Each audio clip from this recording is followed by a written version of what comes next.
ফুলি, আমি তো রেডিও শুনছি। তুই কি করছিস? কি আর করব, তোকে দেখছি। কি করে? কেন? চোখ দিয়ে চোখ দিয়েছে ভগবান দেখবার জন্য, তাই দেখছি। জানিস তো তোর মতো কেউ আমাকে ভালোবাসে না। তুই এতদিনে বুঝলি ফুলি? হ্যাঁ রে, সবাই খালি মুখ করে। কেন? আমি কি মুখ খাবার পাত্রী না কি? শুধু আমার বাবা মা কি পাঠিয়েছে, যাও তোমরা সবাই মিলে মুখ করো আমার মেয়েটাকে, ফুলিকে? কেউ বোঝে না জানিস। এসব কথা কাকে দুঃখের কথা বলবো? তোকেই বলি। কেন? অন্য সময় তুই তো আমাকে মুখ করিস। ও মা গো, এই গাঁটছাটা যখন বেঁধেছিল তখন তো বলে দিয়েছে, হ্যাঁ, 7 জনম থাকবো তোমার সঙ্গে, আমি 7 জনম থাকবো। গাঁটছাটা ভালো করে আমার ছোট ঠাম্মাটা বেঁধে দিয়েছিল গো। ছোট দুটো চলে গেছে আবার। ছোট ঠাম্মা একা হয়ে গেছে, মনটা খারাপ লাগছে। কী করব? সবাইকে যেতে হবে। তুইও যাবি, আমিও যাবো। তাহলে কি সারা জীবন থাকবো বল? মন খারাপ করে কি করব বল দিকে?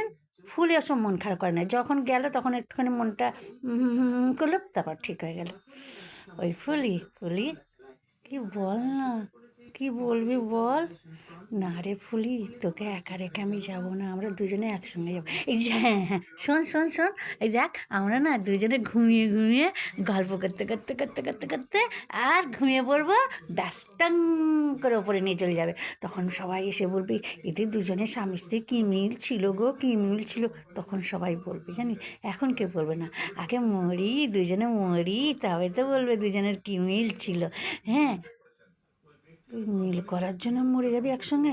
হ্যাঁ, উত্তম সুচিত্রার যেমন সিনেমার নাম ছিল, তেমনি ভালোবাসায় তোর আর আমার নাম থাকবে। একবারে এতে কী বলে, যেখানে সব করে লিখে দেবে, ফুলি রানীর বর একসঙ্গে ঘুমন্ত পৃথিবীতে চলে গেছে। বুঝেছিস? তুই চুপ কর ফুলি, তোর কোনো কাজ নেই, কিচ্ছু নেই, খালি উল্টোপাল্টা বকছি।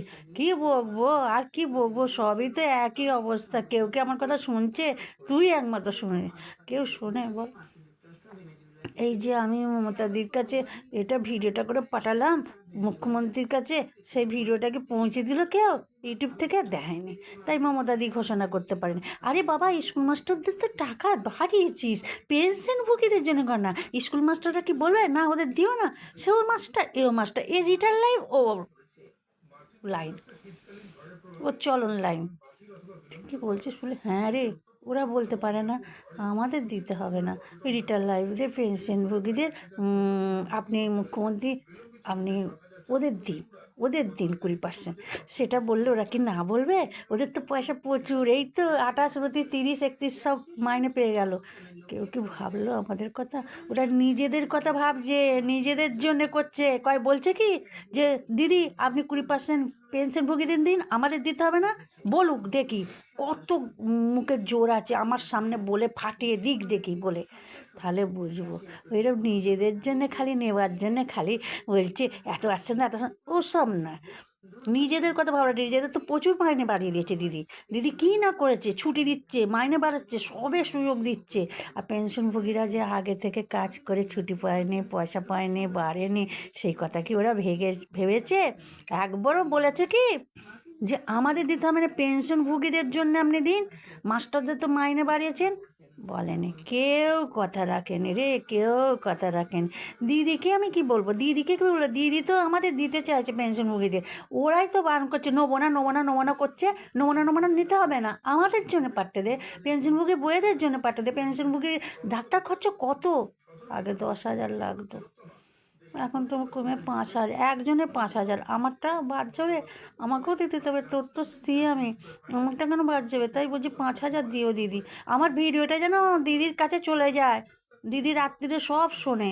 পেনশনভোগীদের জন্য শুধু দাও দিদি, ও স্কুল মাস্টারদের জন্য দিও না। যারা চলছে এখন, তারা প্রচুর টাকা মাইনে পাচ্ছে, তাদের কথা ভেবো না, আমাদের কথা ভেবো। এই বলে রাখছি। শুভরাত্রি বন্ধুরা।